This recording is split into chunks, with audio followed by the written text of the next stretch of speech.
கல்யாணம் ஆகுறதுக்கு 1 மாதம் முன்னாடி கல்யாண பொண்ணுக்கு என்னெல்லாம் பிடிச்சிருக்கோ அதெல்லாம் வந்து சமைச்சு கொடுப்பாங்க. நெருங்கிய சொந்தக்காரங்க வந்து சமைச்சு கொடுப்பாங்க. இதுக்கு பேர் வந்து மொறச்சோறு பொங்கி போடுதல் அப்படின்னு சொல்லுவாங்க. உங்கள் ஊரில் இப்படியும் இருக்கா, இப்படிலாம் இருக்கா அப்படின்னு கமெண்ட் பண்ணுங்கள். அதுக்கு என்ன பேர்னு சொல்லுங்கள்.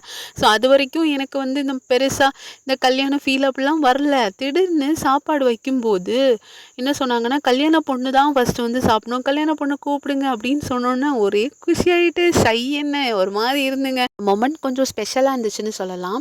ஸோ சாப்பாட்டுக்கு வந்து இந்த மாதிரி நெய்ச்சோறு, சிக்கன் கிரேவி, சிக்கன் ஃப்ரையு, தயிர் பச்சடி, எக் இப்படி தான் வச்சுருந்தாங்க. இதில் என்ன ஹைலைட்னா அந்த தயிர் பச்சடியில் தயிர் இல்லாமல் எங்கள் அத்தை செஞ்சுருந்தாங்க. மெயினான மேட்ரே அந்த வெங்காயம் இருக்குல்ல, அதை வந்து தின்னாக ஸ்லைஸ் பண்ணியிருந்தாங்க. சாப்பரே இல்லாமல் ஜஸ்ட் லெமன் அப்புறம் உப்பு போட்டு கொரியாண்டர் லீஃப் போட்டு எடுத்துக்கிட்டாங்க. ஸோ நான் மத்தியானம் போல் எல்லாம் சாப்பிட்டுட்டு எல்லோரும் ரிலையன்ஸ் போயிருந்தேன். இங்கே டிமார்ட்லாம் கிடையாது. ரிலையன்ஸ் போனால் ஒரே கிளாஸ் வேற பார்க்கட்டும். சும்மா போய் வேடிக்கை பார்க்க தான் போனோம். ஒரே கிளாஸ் வேற எடுத்துகிட்டு வந்துட்டோம். நம்ம சேனல் பிடிச்சிருந்தா கண்டிப்பாக எல்லோரும் சப்ஸ்கிரைப் பண்ணுங்கள். நாளை பார்க்கலாம். பாய்.